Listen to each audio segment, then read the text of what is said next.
God! They're playing My Chemical Romance! Nicole, you know I'm scared of emos!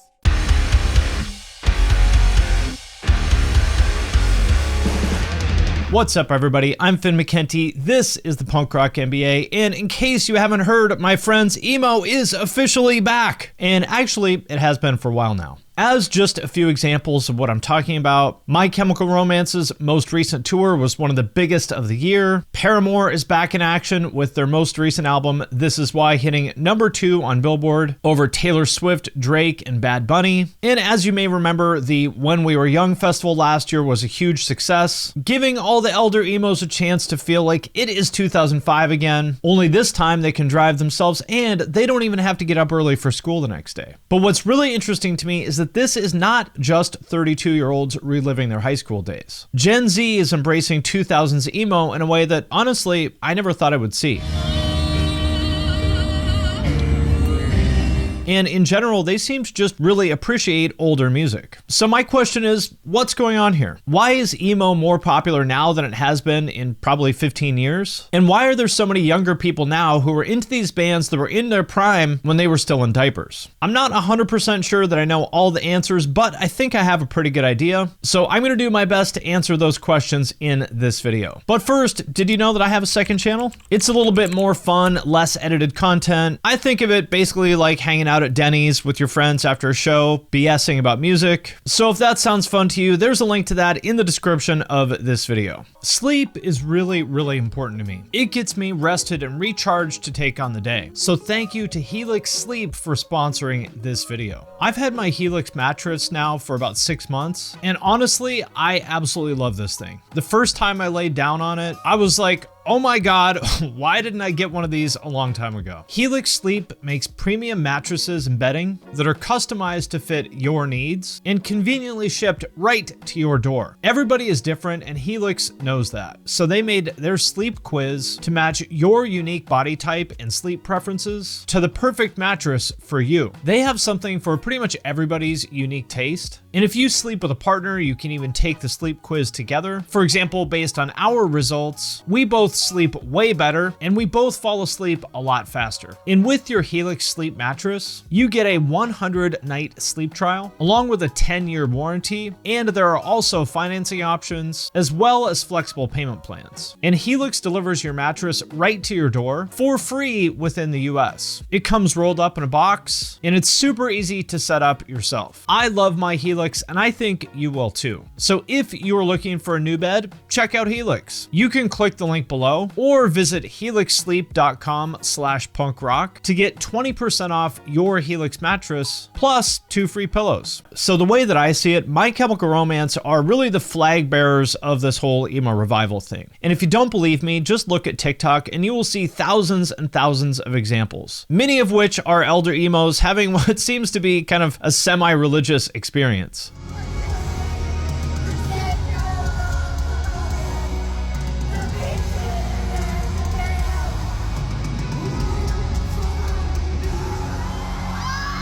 Which honestly makes sense to me. My Chemical Romance had amazing, classic, timeless songs. They had the definitive 2000s emo look. And very importantly, they also broke up when they were at or very close to the top of their game versus, say, Panic at the Disco, who honestly probably stuck around a lot longer than they should have. And so for any of the people who didn't get to see them back in the day, these MCR reunion tours are really a chance to feel like you're 16 again. And I think the same is true of the When We Were Young festival. If you missed it, it happened last October, and the lineup was basically the who's who of mid-2000s Hot Topic emo. MCR, Paramore, The Used, AFI, Jimmy Eat World, and just dozens and dozens more. This lineup was absolutely stacked. Attention elder emos, this is not a drill. Live Nation just announced this fest When We Were Young, and it has like every single emo band that you could ever imagine, and I am freaking out. In fact, it was such an insane lineup that a lot of people actually thought it was a scam because it seemed like it was just too good to be true. But it was indeed very real. It sold out almost immediately, and although they did have to cancel the first day of the festival because of weather, other than that, it went off basically without a hitch. Everybody seemed to have a blast, and the 2023 lineup is maybe even better, kind of going in a little bit more of a pop punk direction with Green Day, Blink, Good Charlotte, The Offspring, Sum 41, and again, just dozens more legendary great bands. And we all know that nostalgia is great marketing, and these elder emos are now in their 30s and they can afford to go to these big destination festivals. So all of that makes total sense to me. But this is not just an elder emo nostalgia cash grab. This quote is what really stood out to me from a 44-year-old dad at one of the My Chemical Romance shows. I noticed that the crowd was people my age that grew up with the band and maybe a little older. And then there were people that were my kids' age in junior high and high school and college. It was multiple generations of people that had all waited to see them. And if you look on TikTok, you'll see the same thing. Tons of MCR fans who were literally not even born when Welcome to the Black Parade came out.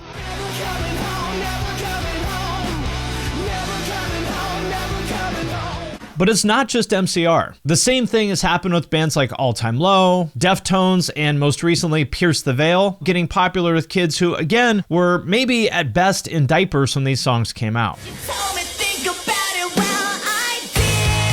And as even more evidence, Emo Night is still going strong, and there's even younger people bringing back the 2008 Scene Kid aesthetic, which is something that honestly I never ever thought I would see come back.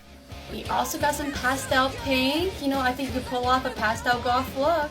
Oh, and by the way, 55% of you are not subscribed, so if you like this video, please hit that subscribe button and also turn on notifications. And of course, if you have been to a mall in the last few years, you've seen tons of kids wearing Nirvana, Sublime, and Guns N' Roses merch. So my question is, why is this happening? Why are so many younger people getting into emo and just really older rock music in general? And just to be clear, none of this is a bad thing at all. I think it's awesome that young people are into these bands, and by no means is this me being the gatekeeper and telling them to stop being into it. I just find this really interesting because typically younger people would reject anything that came from their parents' generation.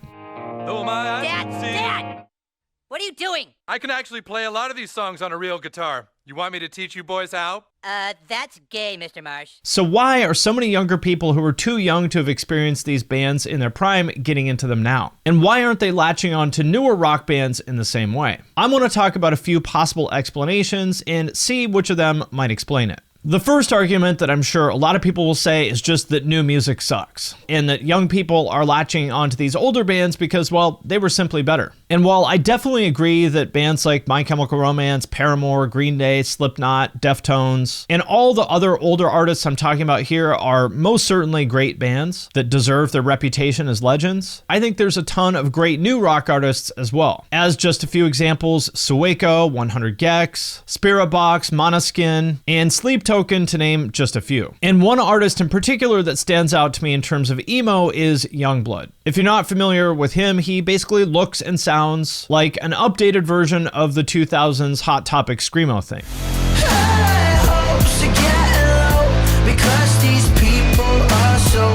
And I've been around long enough to know that this whole argument of all the new bands suck compared to the old ones is, to be blunt, bullshit. Because in 2007, they said that MCR and Paramore and Fall Out Boy were trendy crap that wouldn't stand the test of time. They said the same thing about Slipknot and Linkin Park. Basically, that's what people have said about every new generation of music that's come along as far as I've been alive, and I'm sure that will continue to happen until climate change kills us all. Which hopefully will be a long time, but we'll see. So I don't agree with the whole argument that new music sucks, but what I do think happens is that nostalgia and just the passage of time is kind of a filtering device where we forget about all the mediocre artists of the past and only remember the very best ones. So yes, MCR are objectively an incredible legendary band, and I do think it's fair to say that they're better than probably 99% of current rock artists, but that's really always been the case, right? Like for every MCR in 2007, there were literally 1,000 mediocre, underwhelming, generic emo bands that we all just forgot about because honestly, they weren't good enough to stand the test of time. And that's really always been the case in every genre of music. We forget the 99% of it that was crap and remember the 1% that was great. So that's always been the case, but it's never stopped young people from going crazy for new artists. For example, when I was a teenager in the 90s, the fact that great bands like Led Zeppelin or the Beatles existed didn't stop us from loving new bands like The Offspring, Soundgarden, No Doubt, or Oasis. But with all of that being said, I do think that there is some truth to the criticism of new rock. I've always been someone who champions new music and new artists, so I really don't want to admit it, but when I listen to a lot of these new artists, even really good ones ones like Youngblood and Sueco, most of it really is just a version of something from the 90s or the 2000s, maybe just with some trap drums added to make it feel a little bit more modern.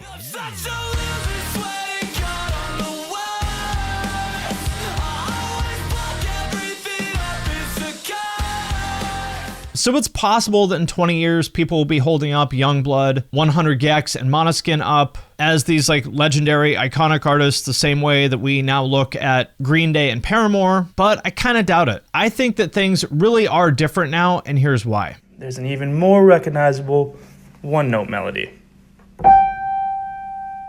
I think the biggest difference between now and the era in which Paramore, Fall Out Boy, and Panic at the Disco came out is what people call the death of the monoculture. And in terms of pop culture, the monoculture essentially refers to the time when everybody paid attention to the same things. For example, back in the 90s, whether you liked the show or not, everybody knew who Rachel was on Friends and knew about her haircut and the fact that she and Ross were in this weird thing. Everybody knew about the big movies like Clueless and Titanic, and everybody could sing along to Hit Me Baby One More Time. And of course, subcultures definitely did exist, but because the media was basically limited to TV, radio, newspapers, and magazines, everybody was more or less aware of the same things in pop culture. And the 2000s was maybe the peak of monoculture in music. That was the very top of MTV's dominance, especially their daily video countdown show TRL. It was when radio still mattered a lot, and before social media platforms like MySpace came along and gave artists the ability to directly connect with their fans. Basically, that was the last time that the old school major label mainstream media system decided what was popular. And if you look at the artists that a lot of young people are rediscovering now, almost all of them are from that era. In fact, as much as we like to think of emo as this sort of romantic outsider music now, the truth is that 2000s emo was almost completely a product of that monoculture system. These were all big major label bands that were on the radio, MTV, and all the magazines. This was not underground stuff. Blink-182 and Fall Out Boy both won TRL many times. Paramore was on TRL with Rihanna of all people. Like, this is how much a part of pop culture they were. And MCR in particular was very much a product of MTV. They won TRL over 10 times with songs like Helena, The Ghost of You, and Teenagers. And their most iconic breakout moment was on MTV's Video Music Awards in 2006 with their now legendary rooftop performance of Welcome to the Black Parade.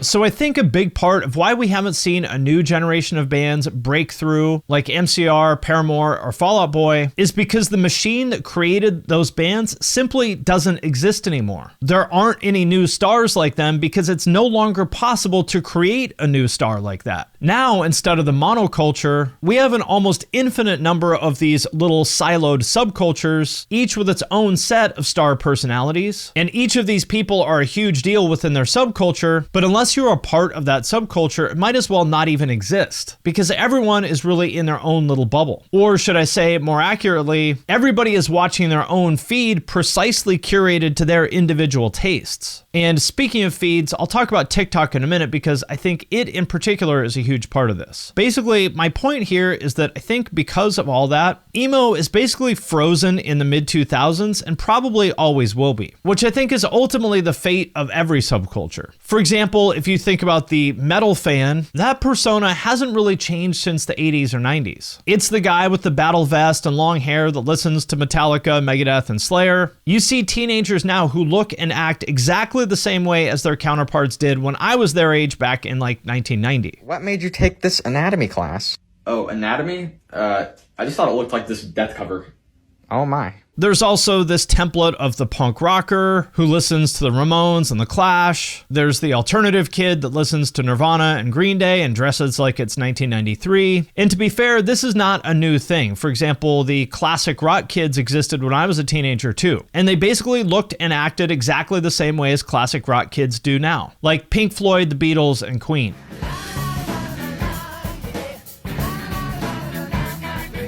My point here is that I think every subculture kind of gets frozen in time at the moment at which it was perfected. New artists may come along in the genre, but in terms of the sound and aesthetic, we really kind of anchor to the ones who perfected it. And I think that's the case with emo. Yes, there have been tons of emo bands since the mid-2000s, and like I said, I think a lot of them are really good, but can we honestly say that any of them did it better than MCR, Paramore, Fall Out Boy, and Panic! At the Disco? I don't think so. So those are the bands that will probably always define the genre because honestly, they perfected it. And speaking of TikTok, I do think it's key to all of this. And not even really TikTok in particular, but just the TikTokification of pretty much all social media with these algorithmic For You feeds. TikTok makes it easier than ever to discover new music because it is the exact opposite of the monoculture. What I mean by that is that if the monoculture was defined by showing absolutely everybody the same music and TV shows and movies to absolutely everyone on TV and magazines and radio, TikTok does precisely the opposite of that. As we've all found out over the past few years, its algorithm is insanely good at creating a feed uniquely tailored specifically to you and your interests. So when a kid hears their parents or someone talk about My Chemical Romance or sees Metallica on Stranger Things, they go look it up on TikTok and then they get served more and more and more of it. It's easier than ever to go down this rabbit hole and discover old music. Plus, it all kind of ties in with this larger trend right now of Y2K fashion and aesthetics being cool, and bringing back everything from new metal to tramp stamps to newsboy caps. I also expect to see huge belts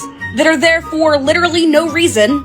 You had best be bringing back the white shimmer eyeshadow. With all of that being said, I do have a few questions. The main one being, is this way bigger than just emo? Meaning, are we seeing the real-time death of mainstream pop culture and celebrities as we know it? Because if you think about it, most of the biggest stars right now are still from the monoculture era. The Rock, Drake, Taylor Swift, Selena Gomez. I'm not sure if we'll ever have stars on that level again, with that kind of just super, super broad appeal where absolutely everybody knows who they are in this new TikTok era. I could be wrong. If I am, let me know in the comments. But I feel like not many things that came from the post-monoculture era had the same kind of like super broad resonance that things like Friends or Destiny's Child did 20 years ago. Even someone like 21 Savage, who is obviously a huge mainstream rapper, I don't think he has the same level of recognition to just a random person off the street as Lil Jon or even Young Jock would in like 2007. And if so, is any of this a bad thing? I'm not sure that it is. For the most part, I think I would rather live in a world where we each get to create our own feed of the things that make us happy rather than the media forcing that onto us. But I do wonder if maybe we collectively miss that sort of shared connection to a larger culture. And maybe that's actually part of what's behind the emo revival. I don't know. So I'm not sure about all of that, but what I do know is that this will always and forever summon an emo kid. I need you to do that, man.